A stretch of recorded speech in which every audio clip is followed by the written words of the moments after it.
అందరికీ నమస్కారం. Harsha makers welcome. Sunday special morning breakfast అండి మాది సేమియా బిర్యానీ. ఈ బిర్యానీ అంటే మా ఇంట్లో వాళ్ళందరికీ చాలా ఇష్టం అండి, మా పిల్లలకు కూడా. అందుకని ఇది ఈరోజు మార్నింగ్ చేశాను అనమాట. చల్లగా ఉంది కదా బయట క్లైమేట్ అనేది. చూసారు కదా, గరం మసాలా సామాన్లు తీసుకోవాలి, ఏటెడ్ సామాన్లు తీసుకోవాలనేది మనం చూసేద్దాం. ఇప్పుడు సేమియా పుల్లలు కూడా వేయించేసుకున్నాను. అలాగే వెజిటేబుల్స్, మీరు ఏ వెజిటేబుల్స్ వేసుకున్నా సరే చాలా బాగుంటుంది.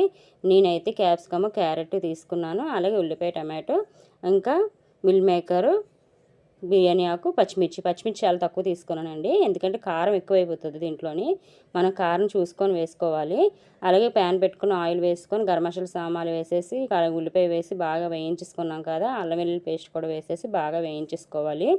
వేయించేసుకున్న తర్వాత ఇప్పుడు మనం టమాటో కూడా వేసుకోవాలి. మాకు టమాటో ఫ్లేవర్ ఎక్కువగా ఇష్టం కాబట్టి నేను కొంచెం ఎక్కువ వేసానండి. మీకు ఇష్టం లేదు అనుకుంటే స్కిప్ చేయొచ్చు.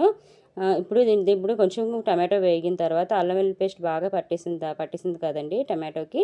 ఆ తర్వాత మనం వెజిటేబుల్స్ మిల్ మేకర్ వేసేసుకోవాలి.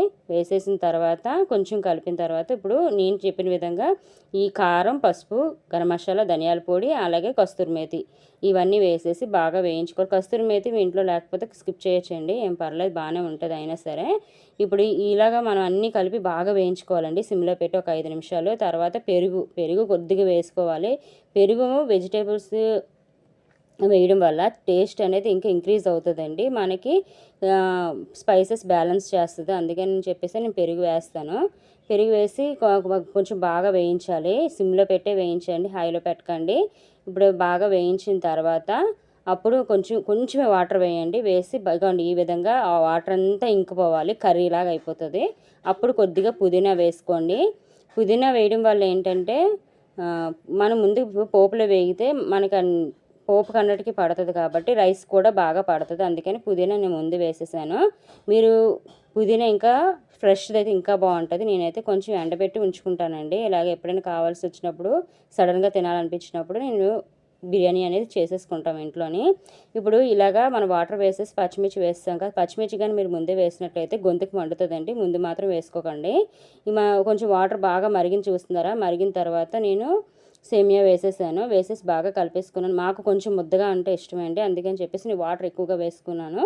మీకు ఏమైనా డౌట్ ఉంటే నాకు కామెంట్లో అడగండి, ఖచ్చితంగా నేను ఆన్సర్ అనేది ఇస్తాను. ఇప్పుడు మొత్తం నీరంతా ఇంకిపోయిన తర్వాత కొంచెం ఇంకా చెమ్మగా ఉంటుంది కదా, అప్పుడు ఒక సిమ్లో పెట్టేసి ఒక 5 నిమిషాలు ఇలా మగ్గబెట్టండి, చాలా బాగుంటుంది. ఇప్పుడు ఇలాగ అయిన తర్వాత మీరు వెంటనే కలపొద్దు. వెంటనే కలిపారంటే మొత్తం సేమియా అంతా చెదిరిపోతుంది, అది రైస్ అయినా సేమియా అయినా సరే. మా వీడియో మీకు నచ్చింది అనుకుంటున్నాను. Thank you for watching.